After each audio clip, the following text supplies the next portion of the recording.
నెట్రుపాలెం పక్కన పల్లెటూరు. మా అబ్బాయికి జ్వరం వచ్చింది. జ్వరం వస్తే డాక్టర్ దగ్గరికి తీసుకెళ్ళాం. తల ఊపుతున్నాడు, తగ్గలేదు. అక్కడ చూపిస్తే నర్సాపేట చూపించాం, చురువురుపేట చూపిస్తే తగ్గలేదు. అందుకని గుంటూరు వచ్చాం, యశ్వంతుని తీసుకుని ఆగస్టు లో వచ్చాము. మా అబ్బాయికి తగ్గిపోయి బాగా హుషారుగా ఉంది. ఇప్పుడు తల ఊపిడి కానీ ఏం లేదు, శుభ్రంగా ఉంది. ఇప్పటికైతే ఏం భయం లేదండి. మందులు ఆడినాక శుభ్రంగా బాగున్నాడు పిల్లోడు. శుభ్రంగా వెళ్తున్నాడు, బాగా చదువుకుంటున్నాడు. ఇంతకుముందు ఎట్లా చదువుతున్నాడు అట్లా చదువుతున్నాడు.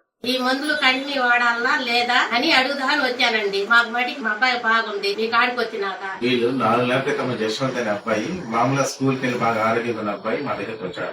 జ్వరం తర్వాత కొంచెం జప్పులు చేస్తా ఉన్నారు. పిల్లలు ఆపడం కానీ తలపడం జరుగుతుంది. వీళ్ళు చిన్నపిల్లలు చేస్తామని చెప్పి నెగ్లెక్ట్ చేశారు. సో దాని తర్వాత అబ్బాయి స్కూల్లో కూడా కొంచెం వెనుకబాటు జరిగింది. ఈ ఉద్దేశంతో మనం ఈ చేయడం వల్ల అది జూనియర్ ఆప్షన్స్ లాగా కనిపిస్తారు. సో దానికి మనం ఈ ఆప్షన్స్ సిరప్ పెట్టడం వల్ల వాళ్ళు రికవర్ అయిపోయి ఇప్పుడు 4 నెలలకు ఎటువంటి సమస్య లేకుండా స్కూల్కి వెళ్తూ ఆరోగ్యంగా ఉన్నారు. కాబట్టి ఏదైనా అబ్నార్మల్ గా అనిపించాం వెంటనే మనం డాక్టర్ సంప్రదించి టెస్ట్ చేయడం వల్ల వాళ్ళు మళ్ళీ మామూలుగా నార్మల్ స్టేజ్ తీసుకొచ్చి మామూలు స్కూల్కి వెళ్లే విధంగా ఆరోగ్యంగా చేసడానికి అవకాశం ఉంటుంది.